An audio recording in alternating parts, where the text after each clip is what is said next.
I would watch the Marx Brothers movies, and I became a big fan. But then I saw Groucho coming back to show business when he was like 90, and he would go on the Dick Cavett show and go, I remember we would drink coffee years ago, and coffee was something that was hot, and you put in a cup and you drank it. And sometimes you'd add cream.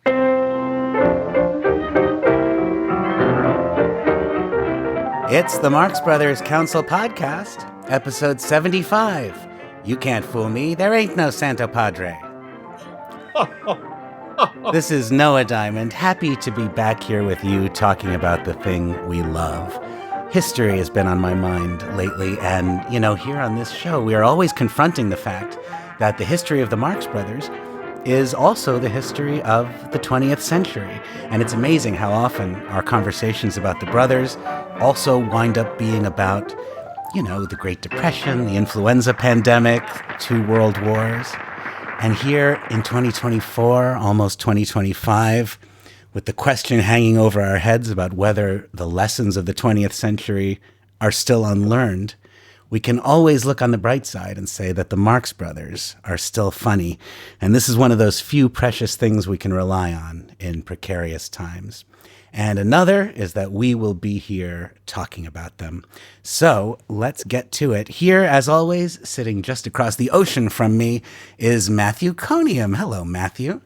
Hello. And does that thing about them still being funny also apply to Go West?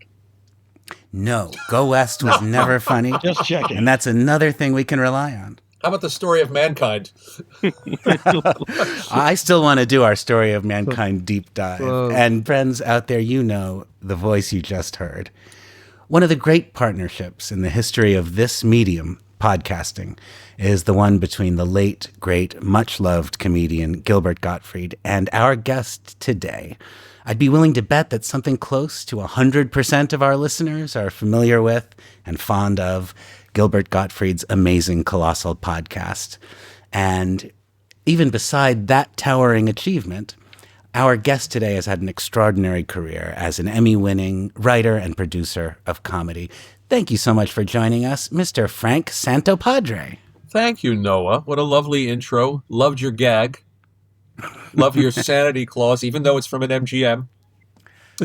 I'll allow it. It was the best I could do on short notice, but now it occurs to me I could have done Santopadre, bring it for Christmas. I got a fire engine. Oh, fantastic. Thank you, guys. Thanks for inviting me, and thanks for the very generous words about the show.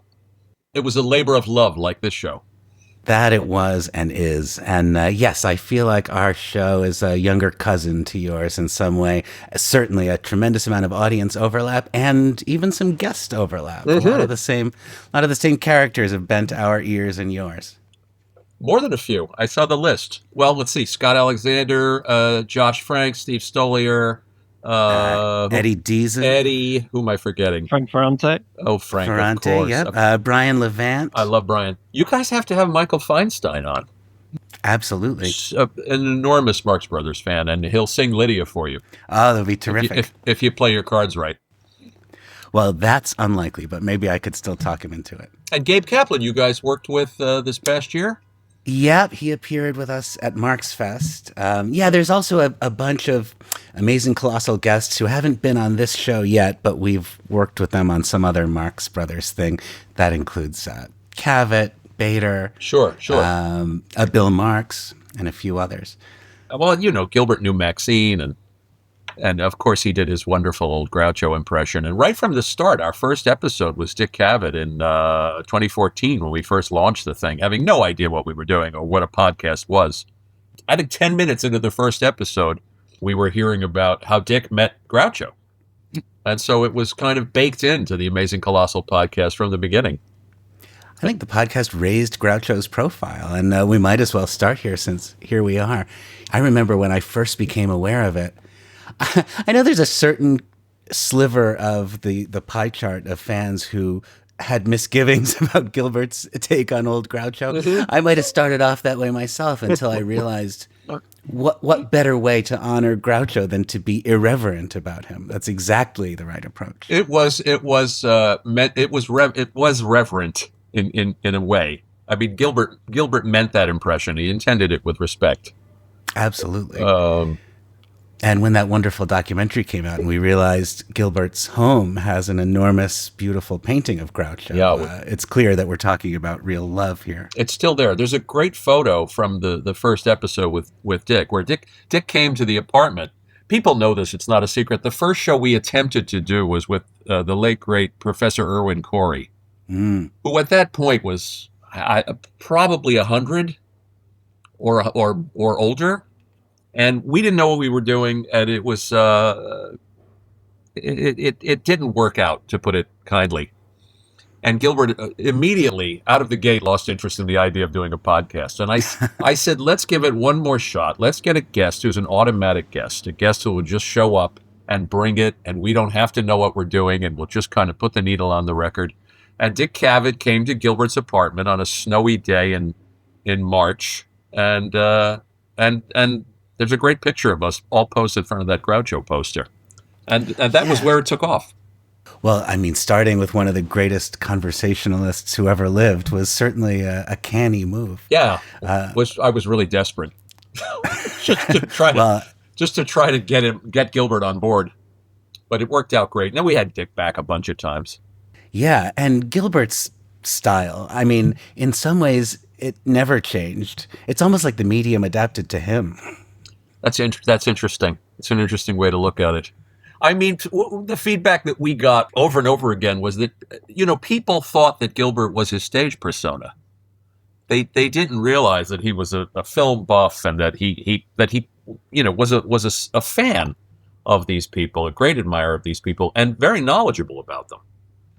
And it gives me great pride to have played a part in that, to have brought that side of him out over the years. Yeah, well, that pride is richly deserved. Thank you. Over the course of 640 shows.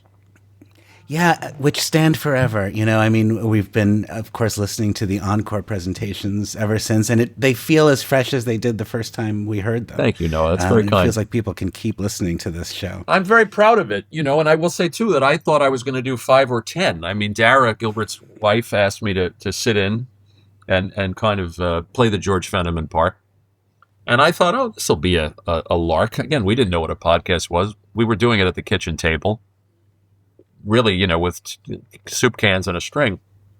And I thought, I'll do 10 or 12 of these. It'll be fun, and it'll look great on a resume. And somehow 7.5 years went by, and it became such a part of my life, and the best work I've ever done. So I'm extremely proud of it. In the process, you and he became a comedy team in your own right. I mean, accidentally. We discussed comedy teams a lot, but yeah, you really did. That's sweet. I never thought of it that way, but yeah, thank you. That was a happy accident. Well, speaking of comedy teams, as you may know, we always ask our guests to share with us their Marx Brothers origin story, how they first encountered the Marx Brothers, what age they were, what the first film was, if you remember, and just what your initial impressions were, how they struck you. Did any of you guys grow up on the East Coast? I did, in Connecticut. In Connecticut, okay. I'm a Long Island kid. Around the holidays, around Christmas and New Year's, and now we're talking about the 70s, the early 70s. Do you remember this? Christmas Eve, even I think I want to say Channel 5 in New York or Channel 11 would do a little mini Marx Brothers marathon. Yeah, I'm a little too young, but other guests have filled us in on They this. must have licensed the Paramounts, because I didn't see A Day at the Races and A Night at the Opera until years later.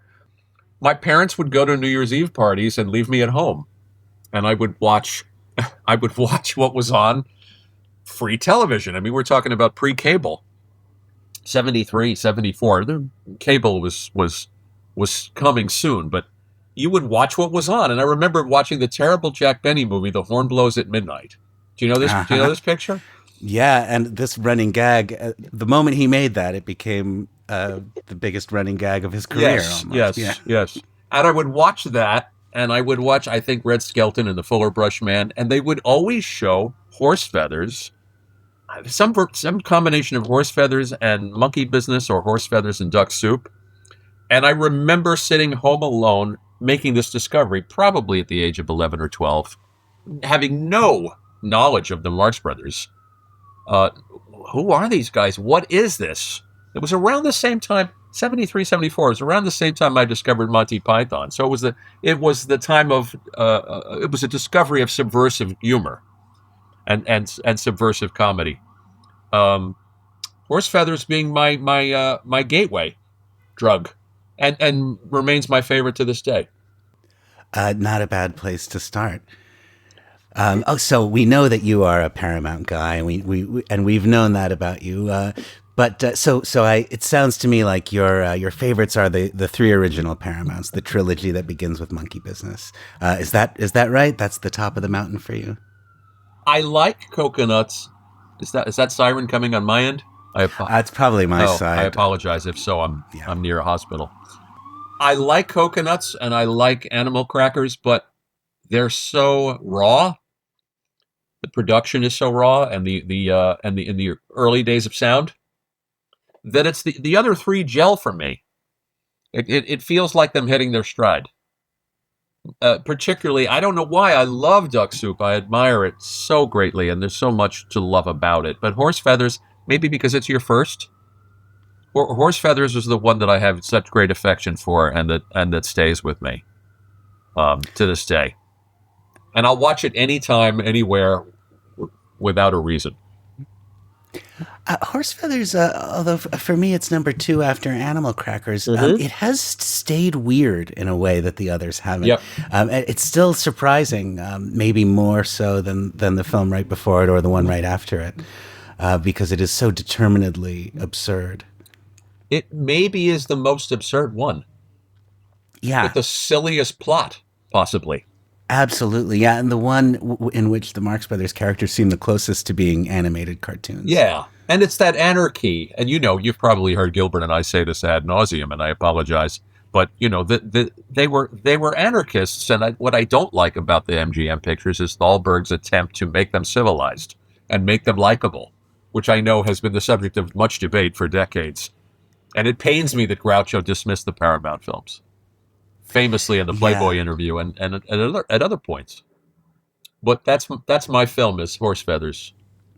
Yeah. We moved from Queens to Long Island in 1973, and I was 12, and there was a high school, still there, Roslyn High School, had a sign that there was a Marx Brothers Film Festival, which I passed when my dad was driving me back and forth to get a haircut. And I said, I've got to go to this thing. And so my dad drove me and dropped me off. It was in a school auditorium, and I walked in, and there was one other person there to see Horse Feathers, Duck Soup, and A Night at the Opera. Did they get big laughs from the two of you? Triple feature. I don't remember who the other person was, but I couldn't have been happier. I mean, it is one of my fondest memories. One of my the greatest memories of my childhood was walking into that room. And, it's like when you're a kid, if you collect comic books or Mad magazines as a kid, I've talked to friends about this, it's when you find that missing comic book in your collection. In those days, you couldn't go online and order it. You had to wait for a comic convention and walk in and see that cover, or that those 2 or 3 Mad magazines you were missing, and you didn't even know what the cover looked like. Discovering those films, seeing them on a big screen. I had seen Horse Feathers already on television. But boy, that was a magical day, and I know that's just stayed with me. And at this point, when you were discovering the films and falling in love with the Marx Brothers and other subversive comedians, did you already know that your future was in show business? Not in the least. Not yet. No, my dad was a commercial artist, and I thought I had every intention of going to art school and trying to cut it as an illustrator. And I went to the School of Visual Arts, immediately saw that there were people more gifted than I was in that department, including Drew Friedman, who met Groucho as a boy. I met Drew Friedman the same night I met Gilbert at a Friedman opening at the Society of Illustrators. Oh, I was probably there. How come we didn't meet? I'll bet you were. And Craig Bierko. Yes. Also that night. Yeah. Yes. Well, Drew's father was the great playwright Bruce J. Friedman and Yes, humorist. indeed. And he met Groucho as a boy.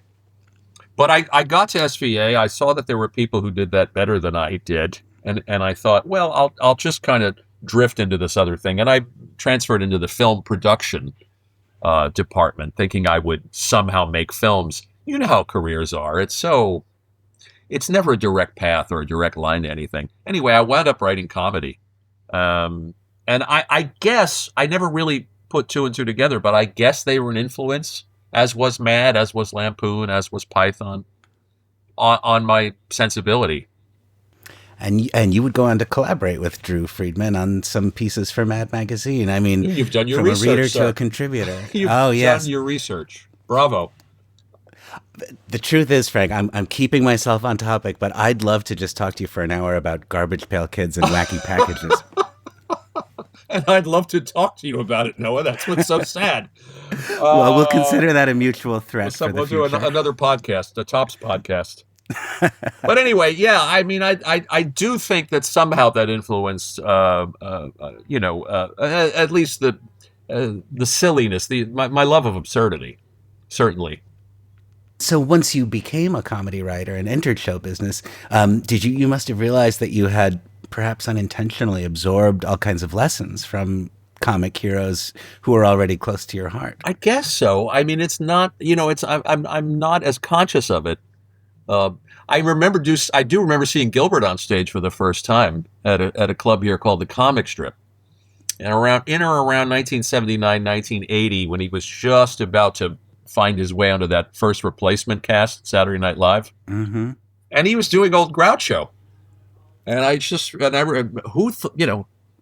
again, half the audience was lost. Who could even understand the reference that he was doing specifically Groucho's appearances on the Cavett Show?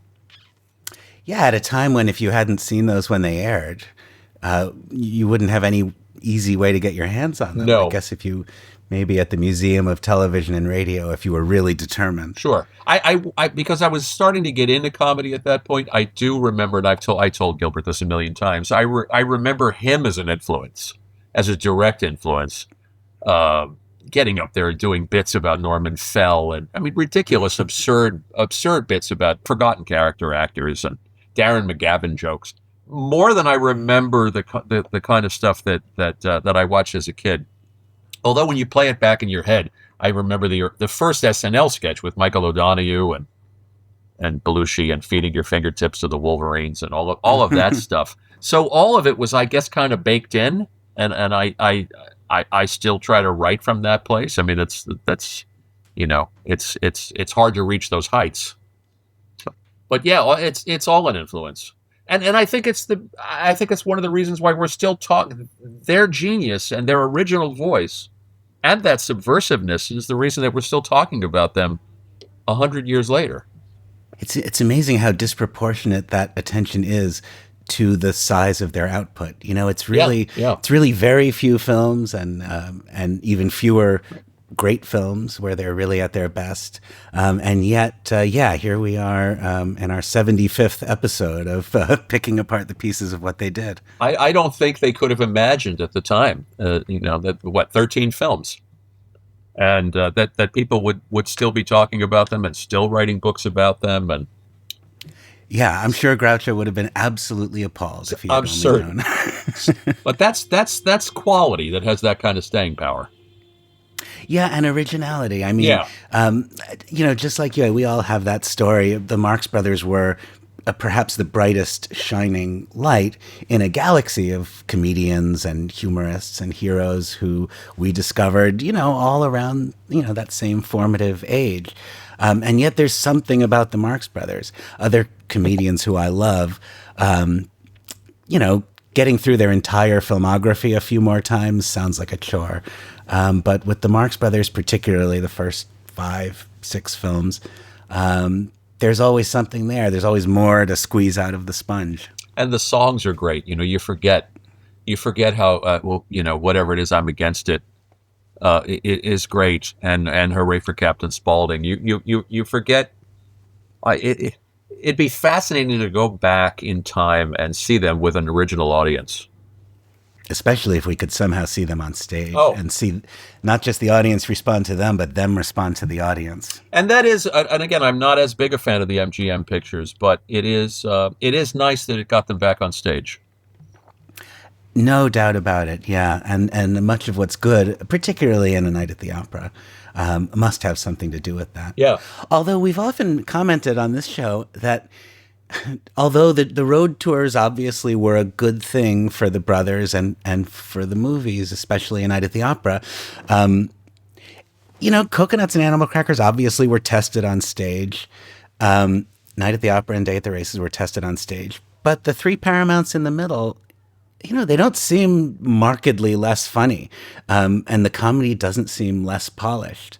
It's interesting that they were able to pull it off. I suppose by that time, maybe, even though the specific material was new, the stage workout that they had for all those years still prepared them to deliver a very high level of polish. And also, if you look at the screenplays of those three films, there's a huge amount of difference between what's on the screen and what's in the original screenplays, far more than you would expect with most comedy screenplays of that time. So my guess is that somehow they were still testing it out and sifting and changing. Presumably the crew, the guys working the lights, and that they were kind of feeding off their laughter or lack of is all I can think of. But there is an awful lot of change between what we've got and what was originally written, even in those three. That's a good point. Yeah, Joe Adamson writes about how Groucho would get tired of material that nobody had heard yet, but Groucho had delivered it a few times already, in rehearsal, and was already felt that it was stale and needed new gags. I've worked for comedians like that. You give them a joke, and the joke gets a laugh in the rehearsal, or the joke gets a laugh in the green room, and then it's not fresh anymore, and they don't want to go out and do it for the audience because it lacks spontaneity, or it's old. Do you ever strategically reserve a Always. little bit of gold? Yeah, always. Yeah, the strategic humor reserve. I was listening to your interview with Scott Alexander, and it was he was talking about he and Larry made sure to end their unproduced Marx Brothers screenplay on the high note of them going back on stage, and it's an interesting way to bookend that story. Absolutely, yeah. And one of the reasons those guys are so good at what they do is because you don't begin with the birth and end with the death. You find the interesting years. As I'm talking to you, other guests that we had on the show that are Marx specific are popping up into my head. David Steinberg. Oh, yes. Who knew Groucho very well. Absolutely. Worked very well with him on television. Yes. And I think wrote the first draft of Minnie's Boys. That sounds right. Yeah. Is Joe Adamson still alive, by the way? Oh, yeah. He's around. He's been on a few times. Wow, great. I have to listen to those. Oh, yeah. He was, I think, our first guest on our second episode. And we didn't really have the technical finesse that we now possess. So Joe sounds like he's talking underwater. Oh, too bad. We'll have him back. Oh, we have actually. We did a nice follow-up with him that was specifically about A Night in Casablanca. Okay. A film which he feels he wasn't quite fair to in his book. And he explained why that was. It was really hard to see that film at the time he wrote the book. He saw it maybe once or twice at a pizza restaurant and struggled to concentrate on it and make notes. And so that episode he did with us is almost like an addendum to the book, to his Night in Casablanca chapter. Well, that Marx Brothers fans owe him a lot for that book. No doubt about it. And I know Scott is a defender of A Night in Casablanca, which I haven't seen probably in 25 or 30 years. All I remember is Chico doing the Madame Igalici thing. That's Love Happy. Oh, that's Love Happy. So there you go. So I remember even less. Do I have that right, Matthew? That's Love Happy. Yes. She puts the whammy on Harpo. Isn't there a bit where Harpo's doing the physical shtick and Chico's trying to get the the charades in A Night at Casablanca? I think that's in Love Happy and Night in Casablanca. Okay, I owe it a rewatch. Frank, you might be pleasantly surprised by Night in Casablanca. It's better than we remembered it. And it's certainly better than the films that immediately precede it. Well, I can't watch Go West or The Big Store ever again. And Love Happy makes me sad. Yeah, I won't try to talk you into revisiting any of those. No, I might rather watch Skidoo again. Let's talk about Skidoo. I just let's not. re-listened. Oh, there's a guest for you. Austin Pendleton's in the boat with Groucho. Oh, yeah. At the end. Yeah.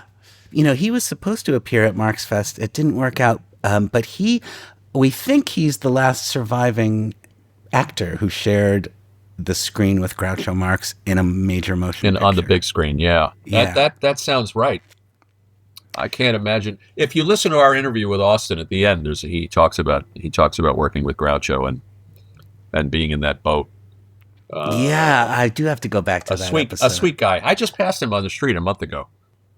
I don't know how much focus you want to put on Skidoo. Well, have you done your Skidoo episode?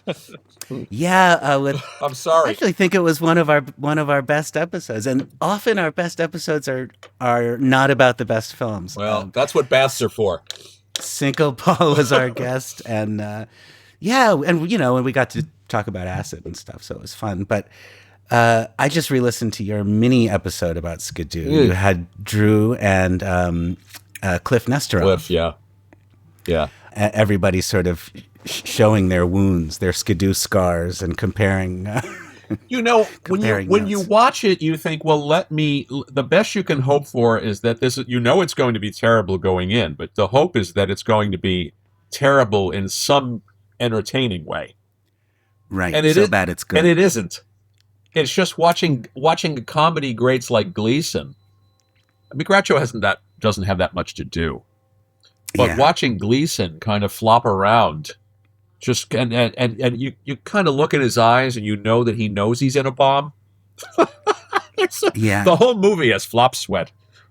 Yeah, that's right. And as Drew likes to make fun of it because it's one of those 60s movies that where people over 50 are desperately trying to be. It's the cinema equivalent of Bob Hope putting on the bell bottoms and the hen with Lucy and the hippie wigs. Yes. They do all look like deers in the headlights, don't they? They look permanently kind of startled and confused. And we're going to be hippies now.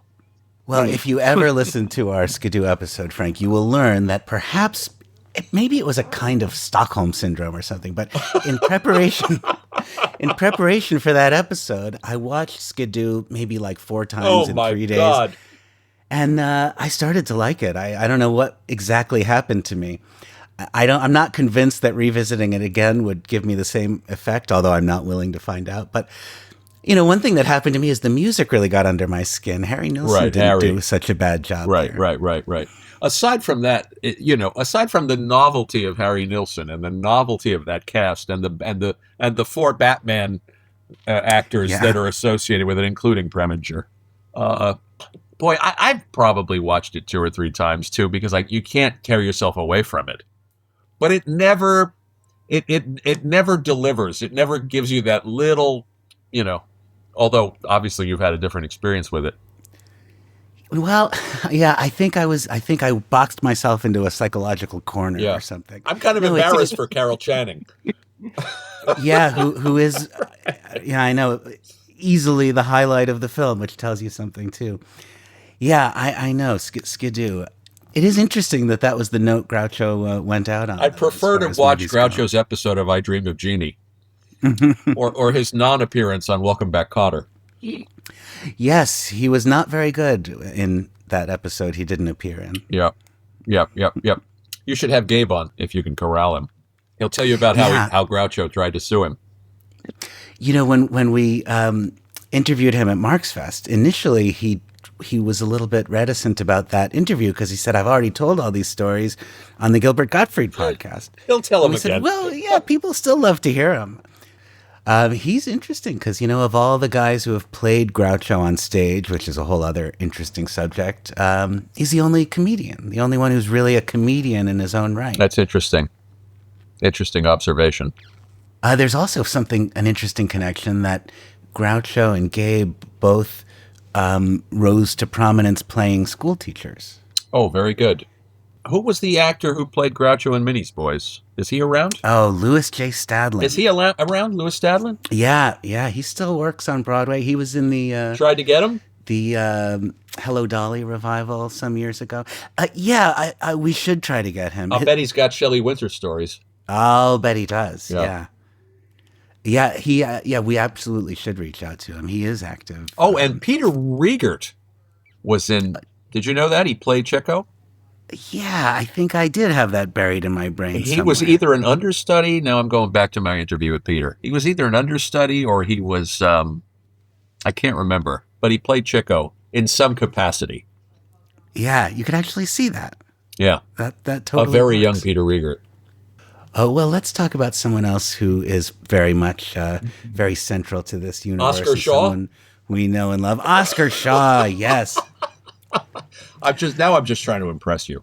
I'm just showing off. An Oscar Shaw reference is a very bizarre way to try What to a charismatic fellow. Almost like Nixon himself, that little smile. Oh, we had Jack Jones on the podcast, and we talked about his dad working with Alan. Alan Jones working in the MGMs. Yeah. Frank Ferrante told us that Alan Jones had a sizzle reel of all the scenes from A Night at the Opera and A Day at the Races, just with him in them. He cut the Marx Brothers out. That's fantastic.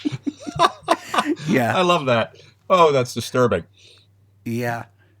No, the name I was going to drop was Bill Marx, who we all mutually know and love, and you've had some beautiful experiences with. A lovely, lovely guy, and that was we have to thank Robert Bader for that. Mm-hmm. But Bill came on, and I don't know that Bill knew what he was getting into with Gilbert, but he caught on to the fact that we were very, very affectionate.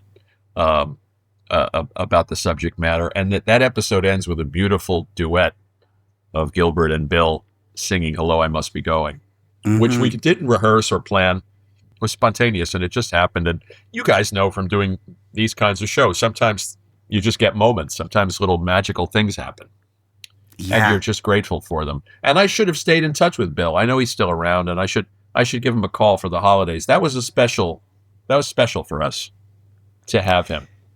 He's a pretty magical guy. I know Drew knows Andy Marx. Sure.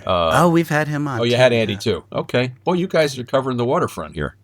Yeah. Well, we do our best. It's a small world. Marx Brothers City, and the same faces pop up. Yeah, Andy's full of great stories. He was on our Night at the Opera deep dive. Okay, I'll have to listen to that one too. Okay, I'm making a note. That one and the Skidoo episode. We were talking with Andy about all the high points of A Night at the Opera, and he just drops a story like, "Oh, I remember I was watching Night at the Opera once. Groucho was sitting on my right, and Jack Nicholson was on my left." Like, yep, I don't have a Night at the Opera story like that. I love it. I love it. We tried to get on the podcast. We tried to get all the people that even kind of rubbed shoulders with Groucho in the 60s and the 70s. We had Michelle Phillips. The Mamas and the Papas, who knew him, danced with him at a famous club, the name of which is escaping me. Long gone, L.A. nightclub. Elliot Gould knew him. Obviously, George Segal knew him. And we tried to get those people to come on and with varying success. But we were really trying to piece those years of his life together through Alice Cooper, of course. Oh, sure. We couldn't book to save our lives, but I know he has Groucho stories. But Bud Cort. Did you guys ever? Bud Cort's another one. Bud Cort's another one. We didn't have him. No, but this is the point of doing this show like we did, is trying to preserve that history, trying to preserve those eyewitness accounts. It is amazing how many Groucho Marx and Marx Brothers stories are still out there, waiting to be told. We just, in our previous episode, we talked to David Fleming, who was Aaron Fleming's nephew. I heard about that. He had a couple of tales that were completely new to us. I bet. It's interesting how the story keeps expanding all the time. Also, every time Robert Bader publishes a book and triples our knowledge. Yes. I tell you, that last book, that Musketeers book was, boy, the fact that he put that kind of time and energy into that. It's an impressive piece of work. Oh yeah, that's a real monolith. For sure. That's a good word for it. Yeah. How did you guys discover? Did you guys meet over your shared love of the Marxes? Is that how you and Bob and Matthew came into each other's lives? Yeah, this really began with Yes, Matthew. it is. Yeah. Matthew's brainstorm. You're the one responsible, Matthew. Well, it was Bob really that got things moving. I had a tiny little blog that I just used to do in my bedroom, and had about 100 followers or something like that. But one of whom was Bob, and Bob said, well, first he said you need to get on Facebook, which I did, and started the Facebook group, which grew exponentially. And then I think it was again Bob, wasn't it? No, who said we ought to do a podcast. So Yeah. it's all Bob's fault. Matthew, you're in the UK, Yes. and Noah, you're In New York. you're here. Oh, we'll have to have lunch. Yeah. I'd love And to. where's Bob hiding? I'm in Fairfield, Connecticut, about an hour away from Noah. So come in, and the three of us will have a bite. That'll be We'll wonderful. walk over to 93rd Street. And we'll go live to Matthew on our devices. Sure, that would be fun. So you all kind of bonded. The friendship was cemented over your shared love of the boys. Yeah.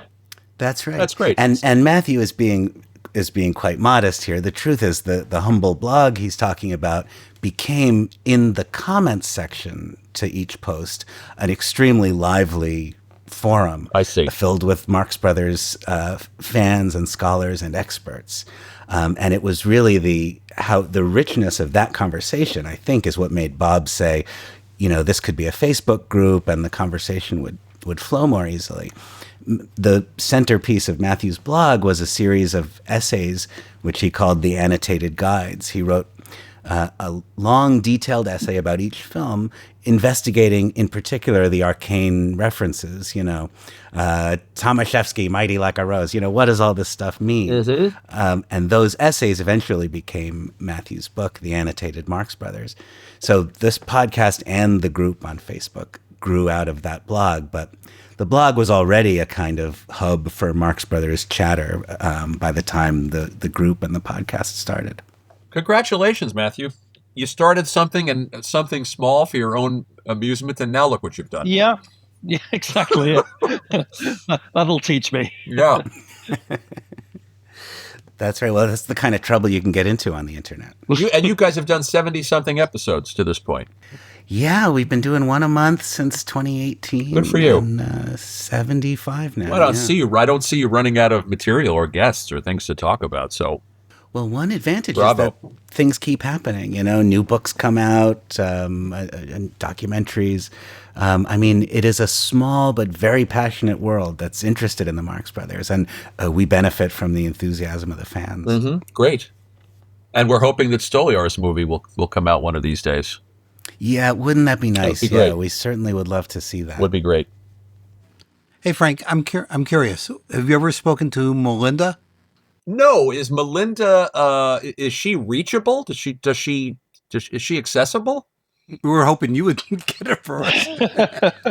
I don't know. No, I've never spoken. I mean, that's a Bader question or a Ferrante question. Or maybe even Andy. It's frustrating because basically she isn't. Basically, she's moved away and very sensibly Right. kept her private life private, and that was always the understanding that she wanted to be left alone, and of course that was perfectly, she had every right. So nobody has really been sort of trying to get in touch with her, but then suddenly out of the blue, they brought out a DVD of the Mikado, the Groucho TV Mikado that she has a part in, and she consented to an interview for that, and I remember I got in touch with the people that had put that DVD together, and I said, "How on earth did you get hold of Melinda?" And they said, "Oh, we just phoned and asked her, and it was no big deal." How about that? But since then, she's kind of gone below the radar again. And has she ever given an interview, to your knowledge? Well, other than the one Matthew is mentioning on the Right. Mikado DVD, she's not in any of the major documentaries. That brings me to a question about Harpo's other children, because are they visible, vocal? Jim is around. Jim's in our Facebook group. Okay. Okay. Who he pops up every now and again with observations. Very good photographer. Okay. Yeah. Harpo's daughter, Minnie, sadly, we lost some years ago. Oh, I didn't know that. Well, now Harpo passed in 63? 63 or 4, I think. Yeah. So these children, other than Bill, who was older, I can't imagine that his children knew him very well. I think that's right. Well, I guess it wasn't very many years, but I think it was a lot of quality time. Harpo Sure. certainly threw himself into fatherhood. He sure did. And I guess didn't have, although he did make a lot of personal appearances in those years. I think Family Man was his main job at that point. But it is true. Harpo also waited a bit to have a family. So, his kids were young at a time when Harpo himself was already kind of getting into middle age. So it's not quite as long. It's not as long ago as like Arthur and Miriam's childhoods. Right. In the 1920s. Did Zeppo have children that are still living? Yes, indeed. And in fact, in Bader's recently published Zeppo biography, which we will certainly be getting to in a future episode, there's some information about Zeppo as a father, much of it disappointing. Oh, that's to surprise me. Yeah, I mean, interviewing offspring is always, it's a bit perilous because you wind up, and you may have experienced this, you sometimes know more than they knew about their own parents, which is something we ran into with Bela Lugosi Jr., who was kind of want to disparage the man. He was kind enough to give us an interview. But I don't think he knew his father terribly well. And so you get about 25 minutes into it, and when you get into the deeper dive, into the thick of the episode, you realize that their knowledge kind of has a limit. I suppose if things had worked out, if the timing had been different, if she had only been around still, Gilbert's pal Maxine probably would have done that. Oh, I would like to think so. That would have been something. I would like to think so. Yeah, we feel very fortunate to have booked Bill and to have had an authentic Marx child on the show. And, there are exceptions to that rule. We had Ann Serling, Rod Serling's daughter, who was wonderful. But there you will run into some cases where the children are not, either there was an estrangement or they just weren't close or that the parent passed away too soon. And I loved your show with the Lemon and Mathau descendants. That was fun. That was a silly brainstorm I had. Let's reunite Lemon and Mathau and see what we can get out of these guys. That was beautiful. And Gilbert's Mathau impression, which just knocked me out of my chair. Yeah. I think there's 2 other guys that knew Groucho. Lemon and Mathau. Yeah. Lemon and Mathau. Certainly Lemon. It was at a party at Walter Mathau's house that Charlie Chaplin said, "Keep warm," that beautiful moment. Chaplin tells Groucho, "Keep warm." And Groucho reported on that, always saying, when you get to be our age, you know what keep warm means. That's sweet. And the idea that like the 2 greatest comic geniuses of the 20th century, when they got together, they talked about their aching bones and how cold it was at night. Sure.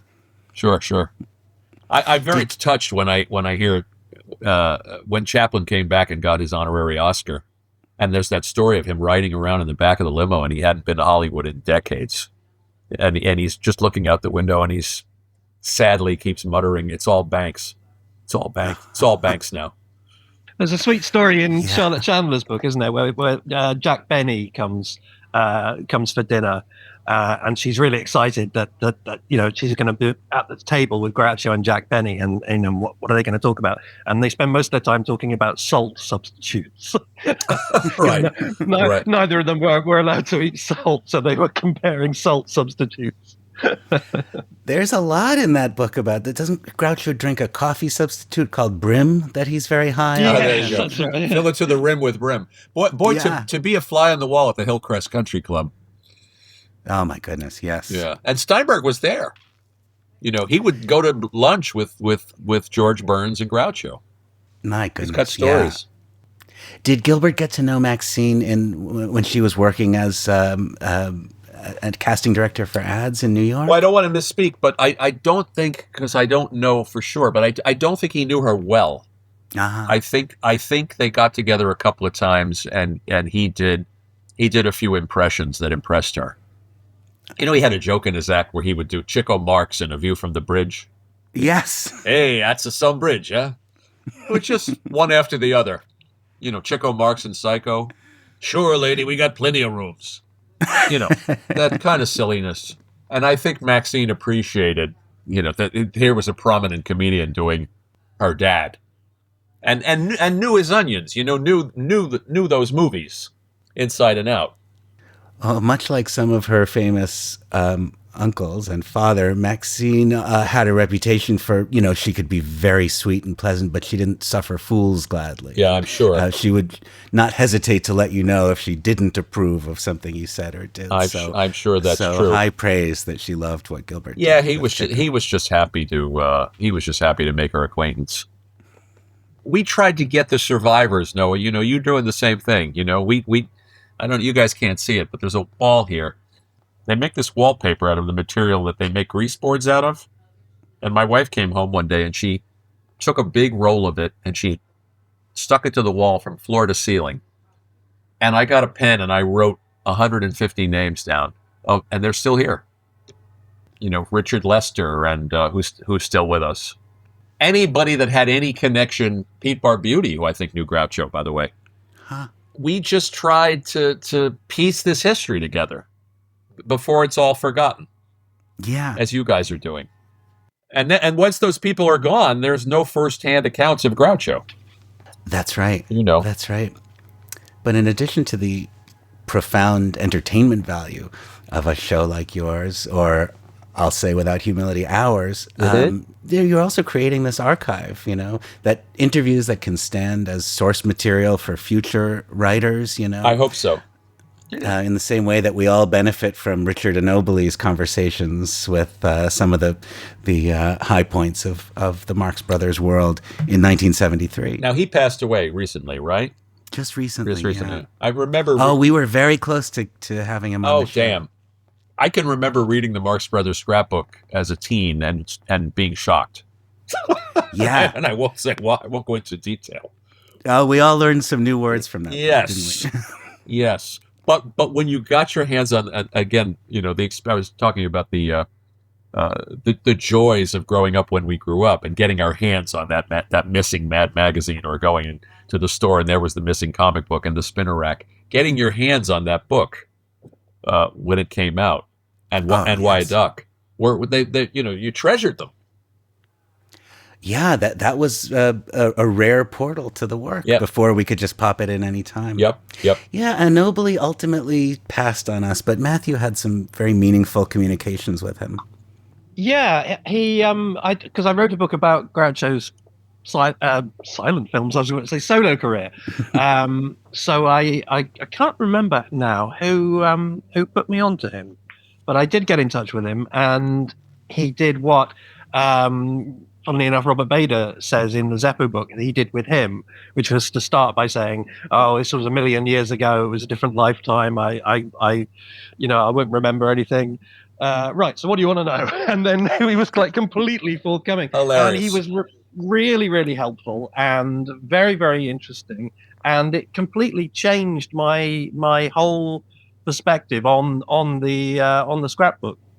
Because I'd bought into all that stuff about, you know, he'd betrayed Groucho and all this stuff that came largely from Aaron and Arthur. But you know, it really wasn't like that. And he very, you know, without any kind of anger or anything, he just kind of put his case, set the record straight. And he was very, very helpful, and he was very, very appreciative. Later on, we tried to get him on the podcast, and he actually accepted. He actually said yes, he would. And then at the last minute, he got cold feet and said, you know, I think actually I would prefer to just stay in the background. Oh, I'm sorry to hear that. So it was a shame, yeah. And then not long after that, he passed. I bet he had stories. At least he didn't try to charge you for an appearance, like Irving Brecker. Irving Brecker tried to charge Scott and Larry. Yeah. Oh God! What did he write at the circus? Irving Brecker And Go and West. Go West. Okay. Go West, Well, yeah. what is there to talk about? Yeah, I know. You'd think he might have had a little more humility under the circumstances. Isn't Jerry Marin in at the circus? Yes, and he only indeed. died about 5 years ago. Pretty recently. Yeah. Yeah, I think he left Austin Pendleton alone as the last person. So they're right. So when we I think that's we right. started in 2014, and there was an embarrassment of riches of people who had worked with Groucho. Yeah, I mean, and we it's only interviewed 10 years people who ago. worked with Chaplin. I mean, he's gone now, but Marvin Kaplan, the wonderful character actor from It's a Mad, Mad, Mad, Mad World, worked with Chaplin. And James Caron was close to Keaton, and Chuck McCann. And I knew as we were talking to these people, when they pass on, I don't know if is there anybody. Well, Sophia Loren worked with Chaplin, right? Uh-huh. But is there anybody? I mean, it's a short list, and it's a short list of people who work with Groucho. You said on the big screen it's only Austin, but even a short list of people who work with him on the small screen. Yeah, the search for surviving You Bet Your Life contestants is a project we haven't fully taken on yet. There are some famous ones, of course, like Candice Bergen, for example. Right. But undoubtedly there are more You Bet Your Life contestants out there, and we should pick up that challenge at some point. I guess soon is the rest of that sentence. See if you can get Fenneman's kids on the show. Oh, boy, if they inherited the voice at all, I could listen to them for hours. Yeah. Well, maybe that would be a good note to end on, Frank. If time and life and death and the human condition were no limitation, and the podcast were still going on now, what would your wish list look like? Oh my God! All-time Well, first of all, I think we're all guys who were born of the wrong time. I think I think as I see Matthew lighting up there. You smoke? What are you smoking? It's a pretty feeble Castella classic. I love it. I love it. Who would my dream guest be? There were so many people we just couldn't get to. I mean, Alice Cooper is a great example. George Segal. One is with us. I suppose I have a shot at Alice Cooper if I start another show. Mm-hmm. We got greedy after a while. We wanted the best stories. How about Elton John? Also, well, sure. I mean, that's a dream. Where'd you pull that out of? That's a dream guest.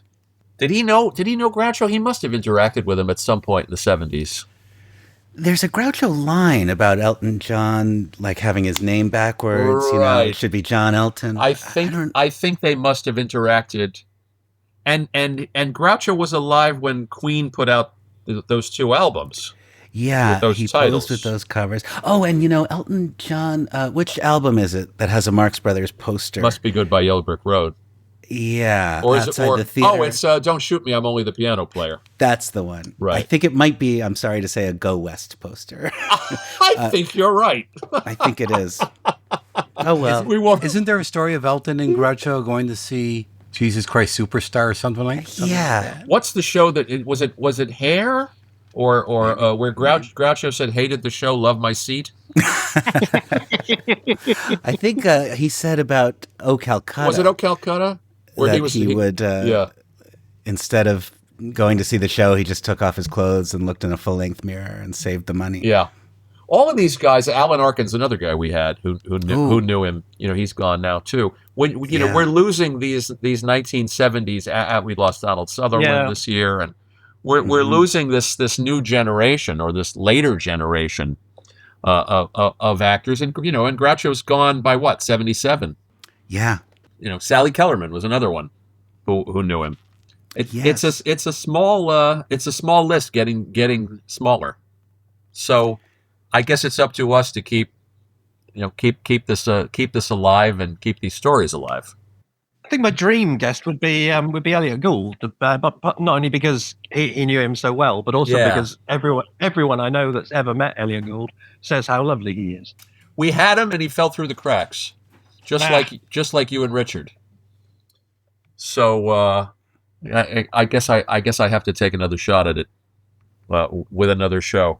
But I applaud you guys. First of all, again, I'm thrilled to be asked, and I applaud what you guys are doing. It's important history, and podcasts still a nascent medium. I mean, who knows? I did get a call from somebody at the Library of Congress a couple of years ago asking about our archive, and I hope you get one as well. Beautiful. That's good to know. I'm so happy to hear that about your show. Yeah. Thank you, and it's important stuff. I stumbled into being a historian and a podcaster. I was just along for the ride. But when you know how it is, and once you get 10 or 20 episodes into the meat of the thing, you start realizing that you're not only talking about something you love, you realize that you're doing something with value. No doubt. And you don't want it to end. And it is to all of our pleasure and advantage that you were along for that ride. And we can't thank you enough for that, for joining us. So tickled to be able to give our audience a little visit with you because we're all so used to hearing you so regularly and enjoying your show. Thank you, gents. It was a blast. I appreciate it. Happy holidays to everybody listening. And guys, keep it going. Well, before we bring this one down to a close, a couple of quick updates. First, Patreon. As you may know, you can subscribe to the Marx Brothers Council podcast on Patreon and get all kinds of exclusive, wonderful bonuses. At all paid levels, you can hear our bonus segments. We do a new one every month. We're about to record our 23rd bonus segment. And if you subscribe now, you can listen to all of them. So it's like getting many more hours of our podcast instantly. Also, at the higher levels, you can receive our postcards in the mail and all kinds of fun merch and gifts, Hotel de Coconut tote bags, Huxley College t-shirts, Kippered Herring Barrel coffee mugs. So subscribe on Patreon. Go to patreon.com/Marx Brothers Council Podcast, or go to marxbrotherscouncilpodcast.com and click the big orange Patreon button in the upper right corner. We particularly want to thank Mr. Bob Stryker for designing the last postcard that has just gone out to our members. Hope you're enjoying it. And the next one coming at you in December will be another great submission by a very talented guest artist. More details about that soon. And if you subscribe now at the Students of Huxley, Huxley Students, Left-Handed Moths, or Firefly's Cabinet levels, we will send you not only the current postcard, but the last bunch of postcards too. So you will not have missed too many. Besides Patreon, the other thing I want to remind our listeners about is that our December episode is going to be our return to animal crackers. Just as we did with coconuts a couple of months ago, this will be a Rashomon episode in which we have solicited contributions from our listeners. Record your thoughts about animal crackers, your criticisms, your opinions, insights, things you noticed on last viewing, or anything else relevant to the second released Marx Brothers movie. Keep your comments to 5 minutes or less. Record them in the audio or video format of your choice, and email them, or perhaps a shareable link to them, to marxbrotherscouncilpodcast@gmail.com. Hey, I think I got through that pretty well. You forgot the deadline. Oh, I forgot the deadline. Well, maybe next month. December, what's the deadline, Bob? 13th for now, we'd say. December 13th is the deadline, so make sure you get those Animal Crackers-related comments to us by the 13th. And now, for our closing musical selection, I refer you back to Mr. Frank Santopadre.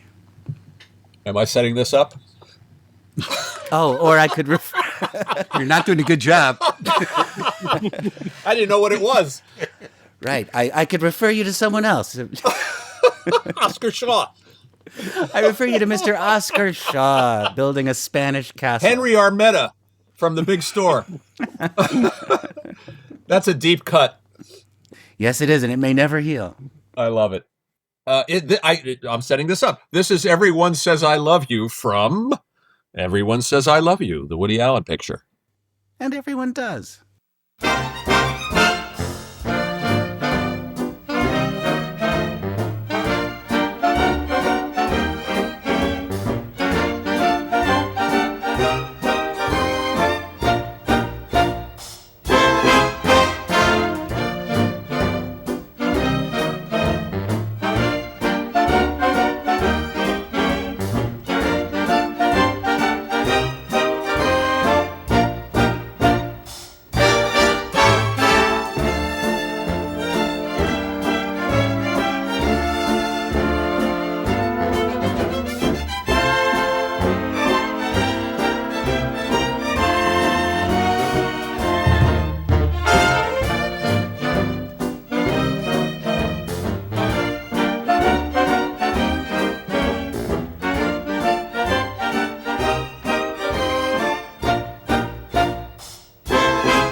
more than all the other words combined. Everywhere, the whole world through, the king in the palace and the peasant too, the tiger in the jungle and the monk in the zoo says, I love you.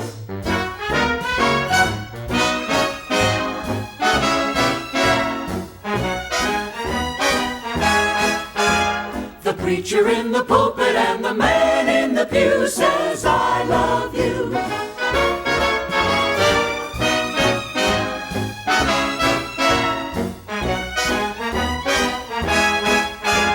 The captain and the sailor and the rest of the crew says, I love you.